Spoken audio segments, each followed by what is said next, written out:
Hey y'all, I wasn't gonna do another video, but there was a red Mitsubishi Lancer that just passed by.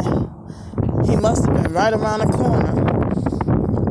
That might be how the gang stalkers can meet you, like with almost exact precision, because they're probably already waiting near you, and everything will seem coincidental or too perfect, you know. The gang stalkers, they are perfectly evil, you know. So, um, I think some people saying that the fake coronavirus crisis is making everybody more depressed. It's also making everybody act weird.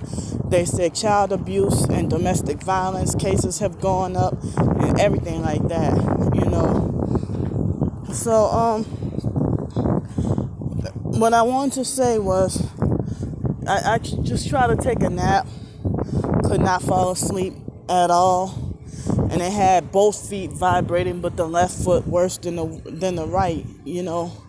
So earlier today, after I came from breakfast, I ate a late breakfast, and this is my second time eating. I don't know, it might be like close to 3:30 right now. I usually don't even eat around this time. I prefer to eat my lunch earlier, but I've been having that gastroparesis problem again with delayed stomach emptying, or your stomach muscles are weak. And so I've been suffering that again. It coincides with the sleep deprivation, and my ankles are kind of swollen, but not too bad. But so on the way coming back from the getting breakfast, they had the ghetto housekeeper. She was standing. She was on the like she was supposed to be in the middle of doing her job, but she stood and she stood like in one of the like two rooms away from me, and she looked dead at me and was drinking her Coke or whatever. I don't know. I mean, I guess it doesn't matter what kind of Coke it was. It was a Coke, a 20-ounce Coke she was drinking, and she looked dead at me while she was on the phone.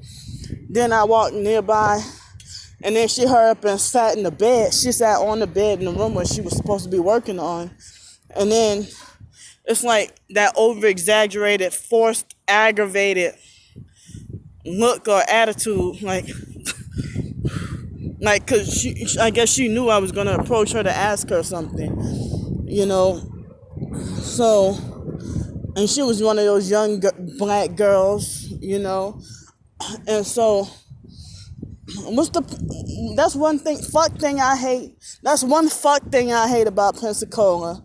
Is what the fuck all this fake ass, yes ma'am, and all that, when you like got an attitude and you're just disrespectful for no reason.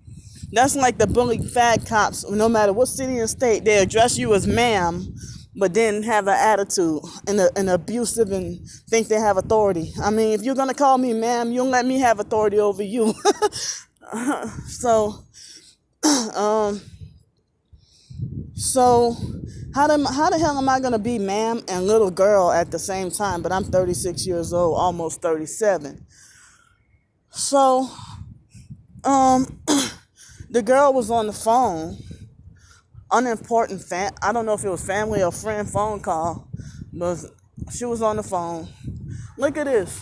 In this parking lot, two red vehicles and then two white ones. But there's some more, a couple of white vehicles over there, and now it's four red vehicles parked over here. But they all supposedly work here. And this right here has 33 on the license plate. You know, I don't know if they're attacking me specifically, but the car is parked, and I've seen that there more than once, more than one day. I mean, they must be regular employees there. So anyway, the girl was like, yes ma'am and stuff like that, Um, when I asked her, for some extra toilet paper. And so that's all I felt like I needed. But then I went into my room and it was apparently her. I'm like, wow, they wait till I'm gone to make up my bed. And then the girl, they had their lights on. The girl must have been new, or she acted like she didn't know what she was doing. Funny how people are always hiring and they always have, every time you look up, everybody's always hiring, but then whenever I ask, oh, well, I just hired somebody new, or we have a lot of people, but you always say you urgently hiring somebody else. And look how that black car, look how it's parked. Yep, that's gang stalkers. You just make a big circle. It look like they have a lot of gang stalkers been having a Louisiana license plates lately towards me. I guess they know I'm from New Orleans. How the hell did Alex know I was from New Orleans if I never told him? I never sat down and have a conversation with him. All I had was like a few arguments. I mean, not even back and forth arguments, So, yeah, even at the beach, a lot of Louisiana license plate gang stalkers. Um, so here's three gray vehicles. They kind of park a distance, and then white, red. I mean, you see the same themes. But anyway, back to that girl. I mean, well, she made up my bed. I'm like, well, wow, that was quick. I mean, if I'm a stay over, you don't need to make up my bed or whatever. But one thing I didn't like she did was she took the garbage can and put it on top the counter, on top by the sink. And then she just left the bag stripped over. She didn't even open the bag and put it on. And she didn't open the bag and put it inside the can like she was supposed to. And then, that's why I say these black female ghetto housekeepers. I'm black too. I'm female too, but I'm just saying these black female ghetto housekeepers. I figured they all got bad attitudes towards me for no reason. They must be gang stalking perps too. They don't care that they're way younger than me.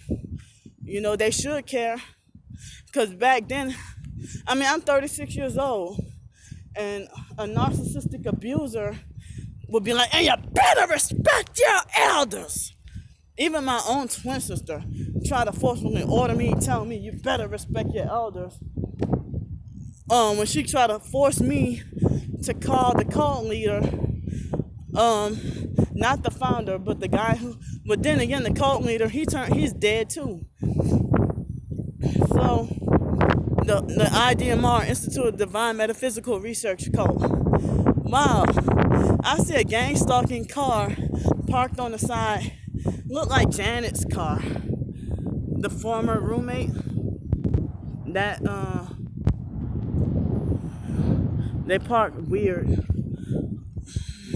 So, if nobody, I've been told all my life, nobody's worried about me. Nobody cares about me. I'm still trying to pinpoint when I became gang stalk. Was it because of the situation with Lanika? Or was it because I didn't start to be called crazy, and the psychological games didn't start until after that situation. But before then, we had always been, seeing a psychiatrist, being forced to see a psychiatrist and take medicine. But I don't know if I was born targeted or if I became targeted once we got in foster care. I don't know. But it seems like, I'm wondering if it seemed like as children, it seemed like my twin sister was, even though we never got along, it seemed like my twin sister was persecuted and treated with abuse and heavily targeted.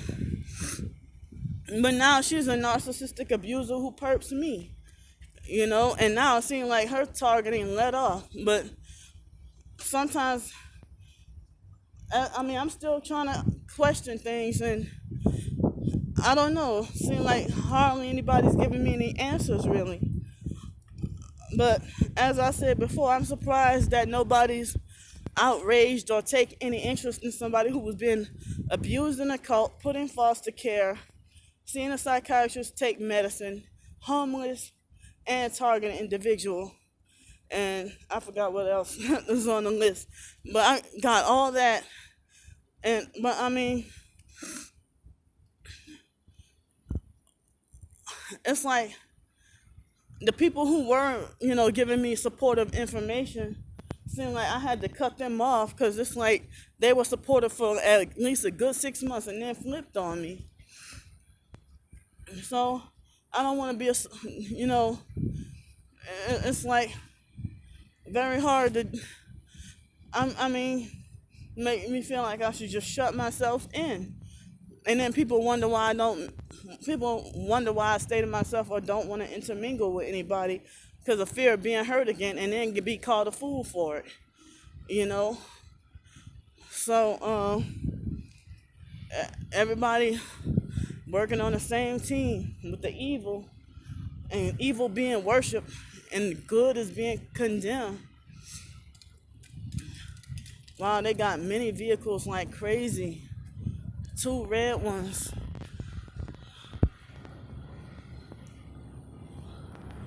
Where's the other one? Look, they come and park themselves where they know I'm going.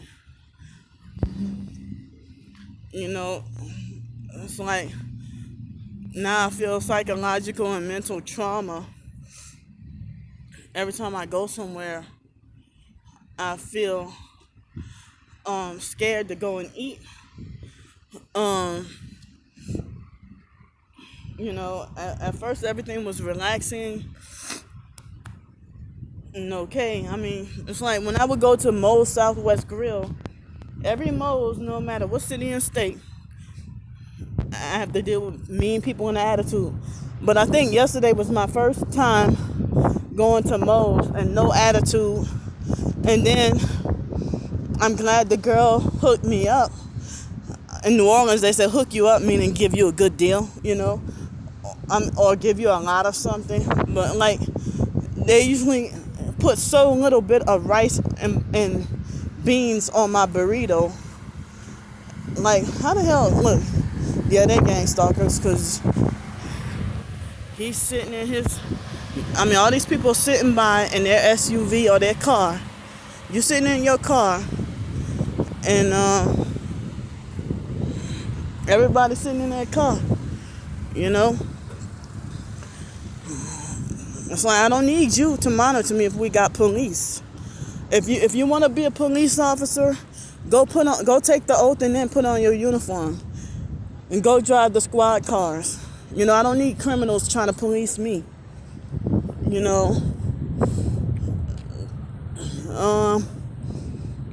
So yeah, so many people just parked and look. So it's like I'm like, for the first time they gave me a full scoop of beans and rice. But one thing that I didn't like what the girl did, not to sound ungrateful, but she didn't ask me or allow me the freedom to choose which beans or which rice that I wanted. She just scoop what she wanted rather than, I appreciate the amount that she gave me though. And that was the first time I had a burrito that big.